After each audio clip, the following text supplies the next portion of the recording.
बिस्मिल्लाहिर्रहमानिर्रहीम। अस्सलाम वालेकुम। काश कभी गंदम की फसल जब आपकी 20 से 22 दिन की होती है, पौधा जब 20 से 22 दिन का हो चुका होता है, यानी आपने बीज डाले हुए आपको 20 से 22 दिन हो चुके होते हैं, तो आप देखोगे कि पौधे की ऊपर वाली जड़ें निकलना शुरू हो जाती हैं। देखें, ये गंदम का पौधा जो मेरे इस वक्त हाथ के अंदर है, इसके 4 पत्ते हैं। 4 पत्ते होने का मतलब ये है कि पौधा तकरीबन कोई 22 दिन का है, इसकी उम्र 22 दिन है। अच्छा, इसके नीचे आप देखोगे ये आपको बीज नज़र आ रहा होगा, ये इसका बीज है जो हमने कास्ट किया था। बीज के बाद पहले शुरू में कुछ जड़ें निकलती हैं जिन्हें इब्तिदाई जड़ें कहते हैं। ये जड़ें आपको नज़र आ रही होंगी।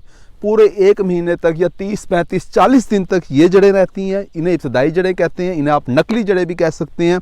ये जड़ें उसके बाद आहिस्ता आहिस्ता ख़त्म होना शुरू हो जाती हैं और ठीक 20 दिन के बाद ऊपर से यहाँ से एक गांठ बनती है। इस गांठ से मज़ीद जड़ें निकलना शुरू हो जाती हैं। काश ये जड़ें 30 दिन के बाद ख़त्म हो जाएंगी। 20 दिन के बाद ये जड़ें बनना शुरू हो जाती हैं। इन्हें क्राउन रूट्स कहते हैं और इन रूट्स की, इन जड़ों की अहमियत बहुत ज़्यादा है। इन्हें आप असली जड़ें भी कह सकते हैं, क्योंकि जैसे ही ये निकलती है साथ में ऊपर से पत्ता निकलता है, ऊपर से एक शगुफा निकलता है, एक पूरा पौधा निकलता है जिसके ऊपर सिट्टा बनेगा जो हमें पैदावार दे रहा होगा। अब देखें, ये एक जड़ निकली है, साथ में ऊपर से एक पत्ता निकला है, शगुफा निकलेगा, इस साथ में मज़ीद जड़ें निकलेंगी। ये असली जड़ें होती हैं, ये फिर आखिर तक कायम रहती हैं। काशवी कहने का मतलब ये है कि जिस वक्त ये जड़ें निकलना शुरू हो जाएं, उस वक्त आपके खेत के अंदर खुश्की नहीं होनी चाहिए।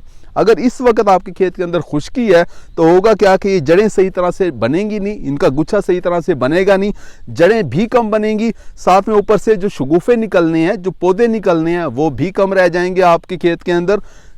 पौधों के कम रह जाने का मतलब ये है कि आपके खेत के अंदर सिट्टे कम रह जाएंगे, आपकी पैदावार कम बनेगी।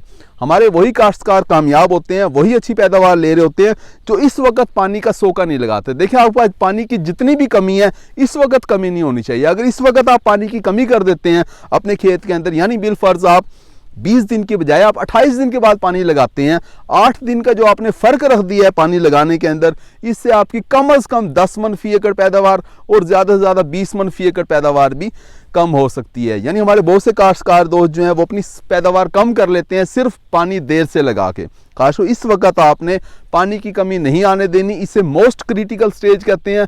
गंदम की फसल के अंदर वैसे 4 स्टेज होती हैं जिस वक्त आपको पानी लाजमी लगाना होता है अपने खेत के अंदर। वो 4 स्टेज, एक तो आप जब सिट्टा निकलने से पहले आप पानी लगा रहे होते हैं, दाना दूधी हालत में उस वक्त ही पानी लगाते हैं, तना बन रहा होता है उस वक्त जॉइंटिंग स्टेज के ऊपर पानी लगा रहे होते हैं। लेकिन सबसे अहम जो स्टेज होती है वो ये स्टेज होती है, इसे टिलरिंग स्टेज भी आप कह सकते हैं, शगुफे निकलने वाली स्टेज भी आप इसे कह सकते हैं। इस वक्त पानी की कमी नहीं आनी चाहिए। अगर आपके पास एक ही पानी है, ज़्यादा पानी नहीं है आपके पास, या पानी आपको बहुत महंगे पड़ते हैं, तो इस वक्त आप लाजमी पानी लगा दें। उस वक्त चाहे आप पानी ना भी लगाएं, आपको ज़्यादा नुकसान नहीं होगा। लेकिन इस वक्त अगर आपने पानी ना लगाया तो आपकी पैदावार बहुत ज़्यादा मुतासर होगी, आधी पैदावार भी आपकी मुतासर हो सकती है। अच्छा, इस वक्त आप पानी तो लगा ही रहे हैं, साथ में आपने वो खुराक भी देनी है जिससे शगुफों में इजाफा हो। और उस खुराक की अगर बात की जाए तो वो नाइट्रोजन वो खुराक है। नाइट्रोजन मतलब यूरिया, मतलब इस वक्त आपने यूरिया लाजमी देनी है। इस वक्त आप यूरिया दे देंगे, साथ में पानी लगा देंगे सही वक्त के ऊपर, तो ये शगुफा ज़्यादा से ज़्यादा निकालेगा, आपकी पैदावार बढ़ जाएगी। काश कभी आपने क्या करना है, पहला पानी सही वक्त पे लगाना है, साथ में आपने यूरिया खाद देनी है। अगर आप जिंक दे देते हैं बहुत अच्छा है। बाद बात हमारे काश्तकार दोस्त ये पूछ रहे होते हैं कि जिंक हम नहीं दे सकते क्योंकि नीचे हमने डीएपी नहीं दी, इस वक्त हम डीएपी देंगे, आपस में रिएक्शन हो जाएगा। बिल्कुल ठीक कह रहे हैं, रिएक्शन हो जाता है डीएपी का और जिंक का। तो आपने क्या करना है, पहले पानी के ऊपर अगर आप नाइट्रोफास या डीएपी वाली खादें दे रहे हैं, फास्फोरस वाली खादें, इस वक्त आप जिंक नहीं दे सकते। बाद में आप जिंक का स्प्रे करवा लें। जैसे ही आपकी फसल 30 दिन की हो, यानी पानी लगाने के बाद जैसे ही वतर आता है, 30 दिन के ऊपर आप जिंक का स्प्रे करवा लें, चिलेटेड जिंक का स्प्रे करा लें 150 ग्राम फी एकड़ के हिसाब से। आपके खेत के अंदर शगुफों की तादाद बढ़ जाएगी। तो काश इस तरह से सही वक्त के ऊपर सही खुराक दे के आप अपनी गंदम की पैदावार को बढ़ा सकते हैं। उम्मीद है कि वीडियो आपको समझ आ गई होगी। अपना ख्याल रखिएगा। अल्लाह हाफिज़।